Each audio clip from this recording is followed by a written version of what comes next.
Salut les aventuriers, j'espère que vous allez bien. Ça fait longtemps que vous n'aviez pas eu cet arrière-plan et j'entends que ça résonne, je suis tout à fait désolée pour ce bruit. Il n'y a pas grand chose dans la chambre, mais par contre c'est l'endroit où la luminosité est la plus belle, donc on va faire avec pour aujourd'hui. Ça fait longtemps que je vous avais pas proposé ce genre de vidéo, on y va pour un update lecture. J'ai 4 romans, alors j'ai pas posté depuis un moment parce que j'avais pas lu au Japon. En retournant j'avais commencé à lire et puis je suis repartie là en déplacement à Paris, je suis de retour. Donc j'ai 4 romans mais j'ai aussi pas mal de mangas, mais j'ai du mal à vous faire les updates manga parce que je vais vous parler que de l'intrigue principale et je vais pas vous donner beaucoup de ce qui se passe dans le manga au moment où je le lis parce que je me demande si ça vous intéresse déjà et puis je me dis que ça va un peu spoiler aussi pour ceux qui lisent pas le manga en même temps que moi.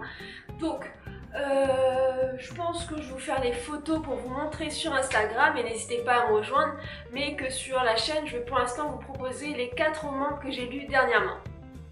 Donc le premier, c'est La délicatesse de David Fuenquinos chez Folio Édition, comme ça. J'ai découvert cet auteur sur Booktube grâce à Cédric Armen qui n'en dit que du bien et donc j'ai été interpellée. J'ai trouvé ce roman à la brocante et je me suis dit qu'il était temps de me lancer. Pour l'histoire, on a François qui rencontre Nathalie sur une rencontre un peu improbable avec un échange assez improbable et il file comme ça l'amour parfait, l'amour délicat, l'amour, tout ce qu'il y a de plus naturel entre deux êtres. Mais vient un jour où François meurt.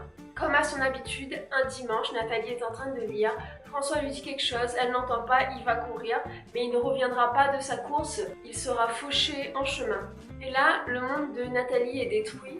Et elle va petit à petit vivre son deuil dans ce roman à base de rencontres maladroites, d'hommes qui ne savent pas se positionner par rapport à elle, de gens qui vont pas savoir comment lui parler et comment lui parler de ce qui s'est passé.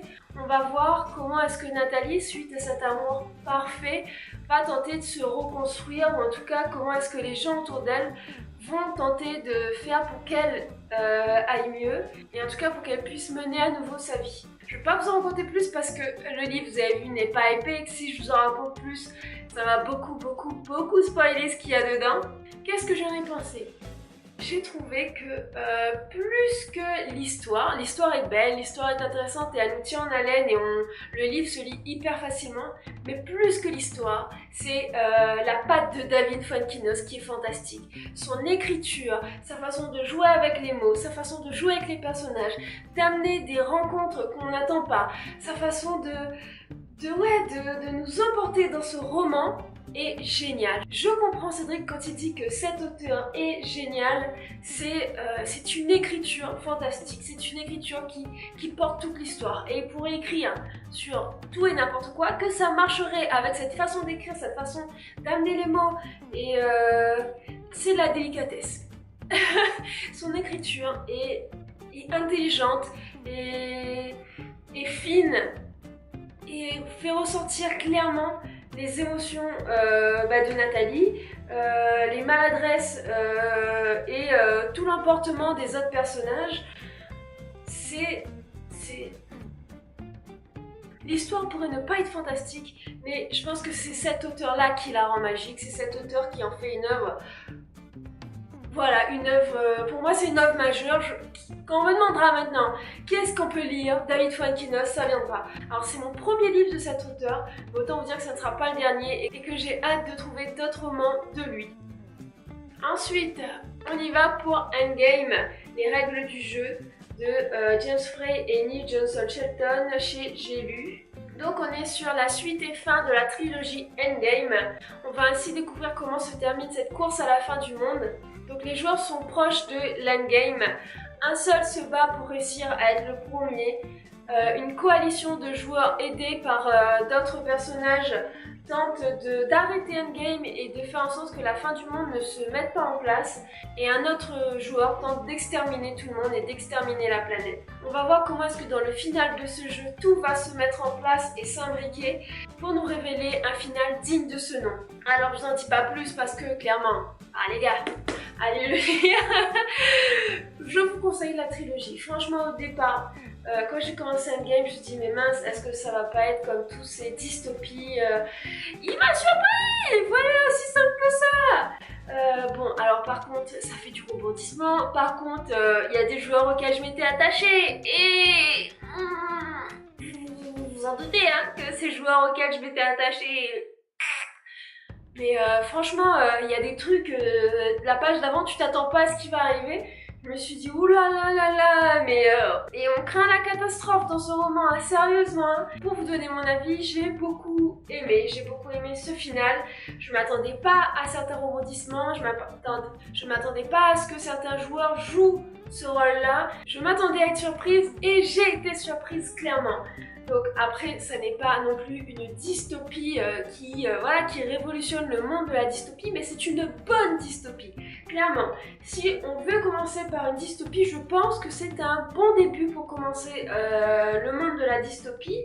C'est 3 tomes, c'est pas hyper long, ça se lit facilement. Alors effectivement, au début, vous avez beaucoup de personnages et c'est un peu compliqué de s'y accrocher, mais une fois qu'on a capté un peu les personnages, leur lignée et les enjeux, ça coule de source et on embarque avec eux et on vit le truc et c'est dramatique parfois, c'est beau parfois, c'est difficile aussi, mais le truc qui nous tient en haleine, on a l'impression de voir un film quoi, au cinéma, enfin on est dedans, donc ça nous embarque et ouais, je ne peux vous dire que du bien de ça. Et d'ailleurs, à la fin du livre, ça c'est pas spoilé, oui, il y a 3 tomes, mais il y a aussi un préquel. Et sérieusement, si je le trouve en poche, je le prendrai, le préquel, parce qu'il explique comment est-ce que les joueurs ont été entraînés pour participer à l'endgame, quelles sont leurs missions et tout ça. Je trouve la couverture très belle, j'aimerais bien la voir. Donc c'est la fin d'une trilogie, c'est toujours triste quand ça se termine, ce genre d'histoire. Mais j'ai passé un bon moment. Allez, c'est parti, on part là sur un classique. Et oui les amis, alors je sais pas si c'est vraiment un classique, mais pour moi c'est devenu un classique. Donc, Tracy Chevalier, la jeune fille à la perle, chez Folio. Ne me regardez la tronche de mon livre, comme ça et comme ça, c'est un poche. Alors je l'ai trouvé à la brocante et j'ai bien fait de le trouver. Donc on va suivre là-dedans la jeune Griette, en fait, je l'appelle Griette parce que c'est G-R-I-E-T et je sais pas s'il y a une autre façon de le prononcer, sûrement. Griette va quitter son domicile pour entrer comme servante dans la famille Vermeer. Donc une famille assez spéciale parce que Monsieur Vermeer est un peintre renommé qui produit des chefs-d'œuvre et qui nourrit en fait toute sa famille. Dans cette famille, on va aussi retrouver sa femme qui est un peu une poule pondeuse, une poule pondeuse avec un sacré caractère, c'est-à-dire qu'elle est autant perdue qu'elle est désagréable et elle va très vite avoir des griefs contre Griette. Fallait placer celui-là. Et donc il y a toute une smalade d'enfants, dont une enfant qui a pris en grippe Griette lors de leur première rencontre, et il y a aussi la grand-mère qui va se retrouver être entre un allié et un peu la patronne de la maison. Et il y a aussi une autre servante qui était là avant Griette. Donc cette servante est à la disposition de la grand-mère et Griette, elle, va être à la disposition de la mère. Donc Griette va très rapidement être efficace dans les tâches du quotidien, efficace à la cuisine. Elle va aider tout ce beau monde à réussir et notamment elle va très rapidement intriguer le peintre qui va lui demander son aide pour la préparation de ses couleurs. Donc il va installer dans le grenier qui est juste au-dessus de son atelier et Griette est l'une des seules privilégiées à avoir accès à l'atelier parce que c'est elle qui est chargée d'y faire le ménage et de surtout ne rien bouger, c'est-à-dire qu'elle doit nettoyer, faire en sorte qu'il n'y ait pas de poussière sans qu'on ait l'impression que les objets aient bougé. Donc elle va se montrer très habile à cela, puis il va l'embaucher pour les couleurs et elle va au fur et à mesure lui être d'une aide précieuse puisqu'elle va un peu lui donner cet éclairage, cet œil un peu nouveau sur la disposition de ses tableaux, enfin en tout cas de l'espace pour qu'il puisse réaliser ses tableaux. Grillette va aussi taper dans l'œil de deux autres personnes, le fils du boucher chez lequel elle se rend pour aller acheter la viande pour les repas du jour et aussi un client du peintre Vermeer, un client très désagréable qui a tendance à apprécier les jeunes filles avec qui il pose et elle va lui taper dans l'œil et ce qui va faire un peu basculer l'histoire, c'est que le peintre va commander un tableau de Grillette, ce qui sera totalement désapprouvé par tout le monde. Je vais arrêter là la description parce que là je pense que j'en ai déjà trop dit. Donc ce que j'en ai pensé, c'est que cette histoire est très belle. On va voir comment est-ce que Grillette dans cette ambiance va réussir à se dépatouiller avec sa famille, avec la famille pour laquelle elle travaille, avec tous ces hommes qui lui prêtent de l'attention. On va voir comment est-ce qu'elle est intéressée par ces tableaux, comment est-ce qu'elle va avoir de plus en plus d'intérêt pour le peintre. On va voir comme ça comment est-ce qu'elle va cheminer tout au long de l'histoire. Elle n'est pas parfaite, elle va faire des erreurs, elle va faire des mauvais choix et aussi elle va faire en sorte de toujours garder son honneur ou en tout cas de ne pas mettre sa famille en défaut. Alors l'histoire se lit hyper facilement, enfin, j'ai été étonnée sur... je m'attendais pas à ça, l'histoire se lit très facilement. J'ai avancé en une semaine, mais parce que je lisais de manière hachée, enfin j'avais pas mal de travail. Et l'histoire m'a tenue en haleine, j'avais envie de savoir comment est-ce que ça allait se dérouler, comment est-ce que ces tableaux allaient avancer, quel impact aurait Grillette là-dessus, et puis est-ce que le peintre réaliserait ou non ce tableau sur elle. Alors je vais vous spoiler un peu, mais si vous tapez, pour ceux qui ne savent pas, si vous tapez la jeune fille à la perle, vous trouverez normalement un tableau. Alors je ne sais pas, peut-être que je vous mettrai en info là, peut-être que je vous laisserai aller chercher si le tableau a été créé avant, et dans ce cas-là, l'histoire vient de la création de ce tableau, ou si l'histoire a été créée et par la suite le tableau a été créé. Je pense au contraire, je pense que c'est le tableau qui vient avant l'histoire, mais en tout cas, je trouve ce tableau très beau, je trouve que l'histoire l'éclaire énormément, et que cette autrice-là, je ne connaissais pas, m'a tenue en haleine tout le long. Pour moi, ça a été une vraie découverte ce roman. Je vous encourage à y jeter un œil et encore une fois, c'est pas quelque chose de hyper épais, donc c'est hyper facile à lire. Et enfin, le dernier, je l'ai lu sur ma tablette et je vais le tenir là comme ça et après je vais le poser parce que ça pèse 3 tonnes ce truc là, c'est un iPad, bien sûr, Amélie Nothomb, les prénoms épicènes chez Albin Michel. Voilà, je pose maintenant. Donc dans cette histoire, on va suivre Dominique et Claude. Claude va un jour séduire Dominique à une terrasse, il va l'inviter et très rapidement il va lui faire sa déclaration d'amour. Claude est très gauche, elle est perturbée par ce qui se passe, elle s'en va et puis il va y avoir à nouveau une rencontre. Claude va taper droit dans le mille, Dominique va se laisser clairement amadouer par Claude et très rapidement ils vont se mettre en couple, ils vont se marier et créer comme ça leur famille. Alors ce que Dominique ne sait pas, c'est que Claude auparavant a vécu une histoire d'amour et qu'il ne s'est pas remis de la rupture. La rupture a été totalement invraisemblable et on la lit tout au début de l'histoire et Claude a promis suite à cette rupture de se venger. Et c'est comme ça que tout au long de sa vie, il va monter sa vengeance bout par bout. Claude et Dominique ont la particularité d'avoir tous les deux des prénoms épicènes, c'est-à-dire que ce sont des prénoms qui peuvent être portés par un garçon et une fille et écrits, on ne sait pas si la personne est une fille ou un garçon. Et ils vont décider d'appeler comme ça leur petite fille Épicène. Et c'est là que vient le drame. Épicène naît et Claude ne l'aime pas. On ne comprend pas pourquoi au départ et au fur et à mesure, tout va se mettre en place. Je vais m'arrêter là pour la description parce que sinon je vais donner trop d'indices à ceux qui n'ont pas lu l'histoire. Alors qu'est-ce que j'ai pensé? C'est Amélie Nothomb les gars, c'est-à-dire qu'on va se calmer, ça peut être que bien. Déjà ça, c'est nickel. c'est la frappe chirurgicale, l'écriture fine, précise, pointue et qui tape au bon endroit d'Amélie Nothomb. Ça se lit comme on boit du petit lait, même si je n'aime pas le petit lait. Non, sérieusement, c'est Amélie Nothomb, son écriture, c'est toujours agréable de retrouver son écriture. Son écriture est vivifiante, on ressent ce que les personnages sentent, c'est précis, c'est pointu, elle nous amène droit là où elle veut qu'on aille. C'est du grand Amélie Nothomb pour moi. Après, j'ai un bémol pour l'histoire. Pourquoi?